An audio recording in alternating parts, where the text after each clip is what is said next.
Today I have brought out this Royal Enfield Meteor to try it out in different road conditions, on highway, on open highways, on village roads, on winding roads, on some broken roads and some hilly roads.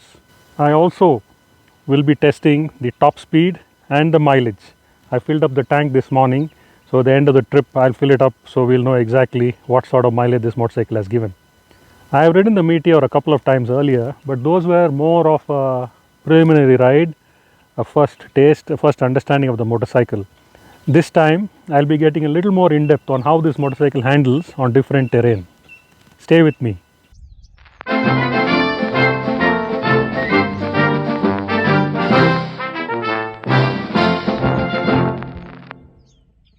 Hello, I am Bosky and this is the Art of Unwinding channel. In this channel, I share my motorcycling experiences both on and off the motorcycle that can help make your motorcycling experiences better. So please remember to hit the subscribe button so that you can stay up to date on the content I upload. Thank you for being here and watching this video. Let's find out the lowest speeds that this motorcycle can do in 4th and 5th gear. Knowing that is particularly useful for city riding in heavy traffic.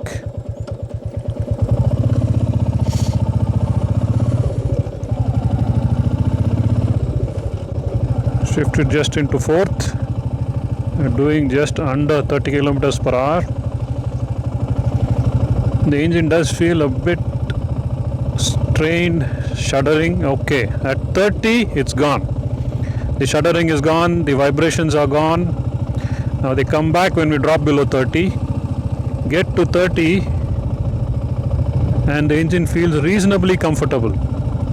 Looks like 30 kilometers per hour is the minimum speed this motorcycle can comfortably do without straining the engine, without struggling, shuddering, jerking.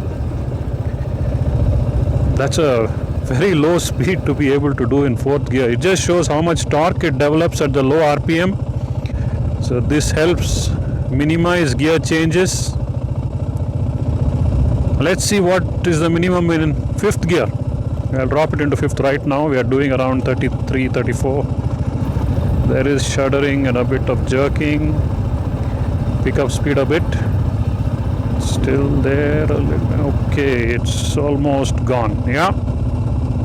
The vibes, the jerks and the shuddering is gone. In 5th gear, 40 kilometers per hour. Hey, we have an amazing engine here. I really don't know which motorcycle of this capacity, this cc, can do 30 kilometers per hour in 4th gear and do 40 kilometers per hour in 5th gear. I think this is purpose built for easy cruising. From 40 onwards I don't need to bother shifting gears, of course, unless I want to ride aggressively. But this motorcycle is not about aggression, is it?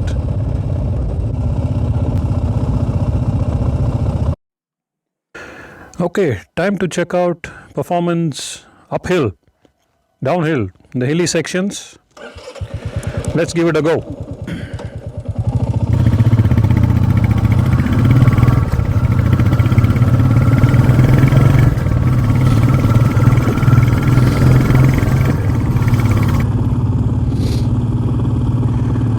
It's a pretty steep hill. I'm in 4th, beginning to struggle a bit. Down to 3rd. And that's good enough. Yes, accelerating. The low RPM performance is impressive. It pulls easily without struggling too much.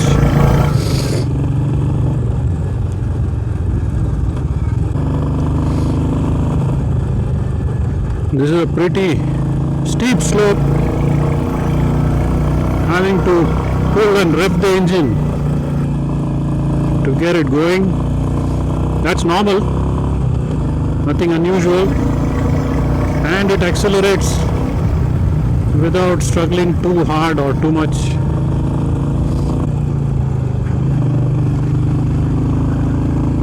Uphill, steep uphill, opening the throttle and the bike accelerates. It does pick up speed even on this steep uphill. Absolutely no lack of power.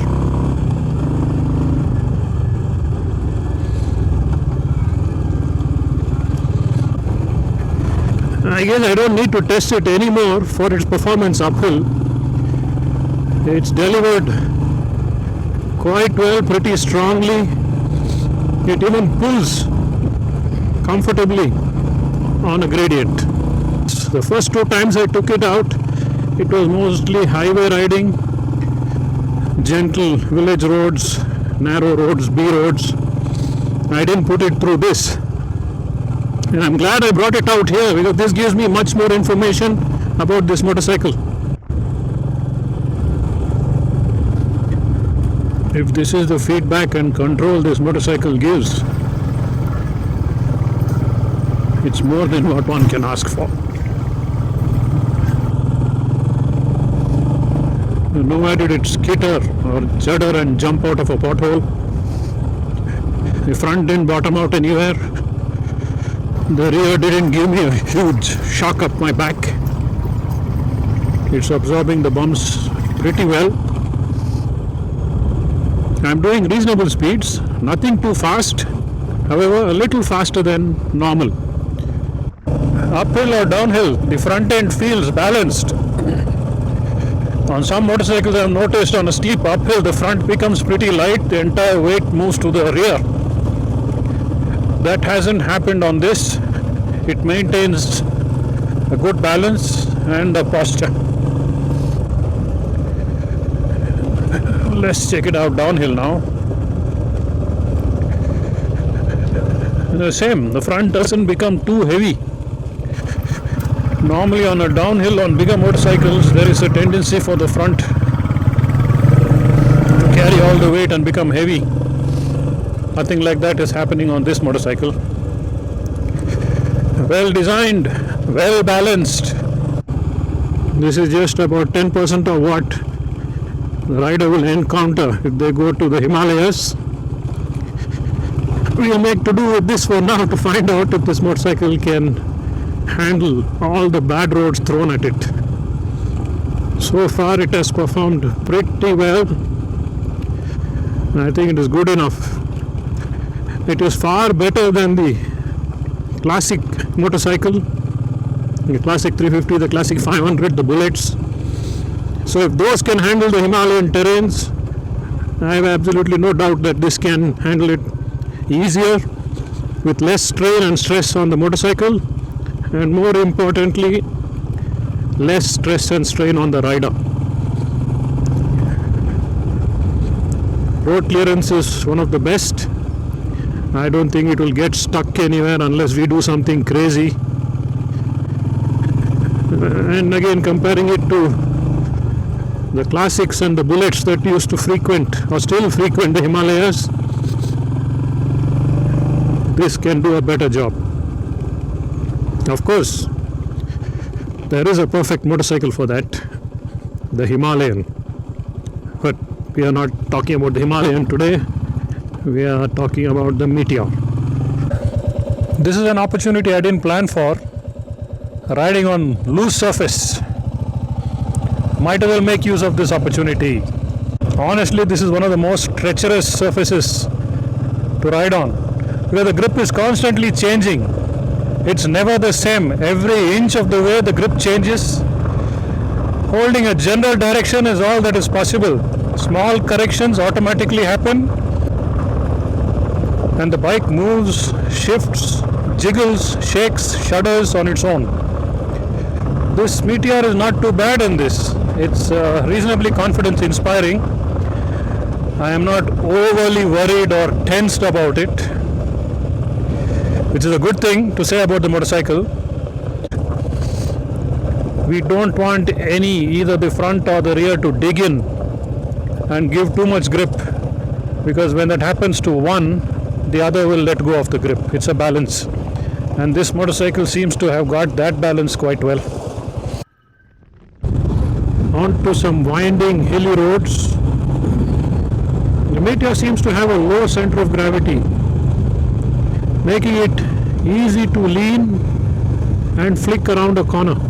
Feels good, feels really good, confidence inspiring, comfortable. These are the perfect roads for the Meteor, absolutely the perfect roads.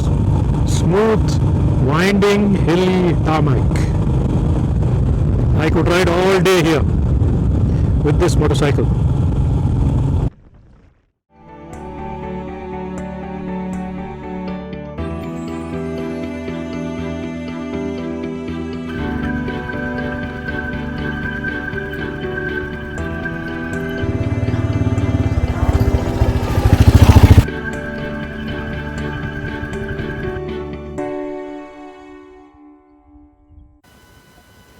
This is an amazing motorcycle. The more I ride it, the more I like it. This motorcycle has run around 2,800 kilometers and is a test ride motorcycle at one of the dealerships. And I was told more than 500 people have ridden this motorcycle. This is the same motorcycle I rode when it was launched a couple of months ago. There were two things which I noticed have become different from that time to now. One, the suspension has become better. It was a bit firm, probably because it was new. So it has become much better now. It acts very well as a good cushion, a very good rebound. It handled brilliantly on these bad roads. And the second, the engine. It has become smoother. Strange, isn't it? Yeah, the bike has gotten better with age, especially despite 500 people, 500 different people riding it, the motorcycle has gotten better. That just shows the design, the engineering, the technology and the hard work that Royal Enfield has put into this motorcycle. Royal Enfield have done a fantastic job. I must say thanks to them that the market has such a beautiful motorcycle. If you are in the market for a cruiser, it's a no-brainer. This is the one to go for. It's got a 4-month waiting period is what I'm told, but I guess it will be worth the wait. That's the review done. I hope you liked what you saw and heard. If you did, please hit the like button and consider subscribing. Till next time, happy and safe motoring.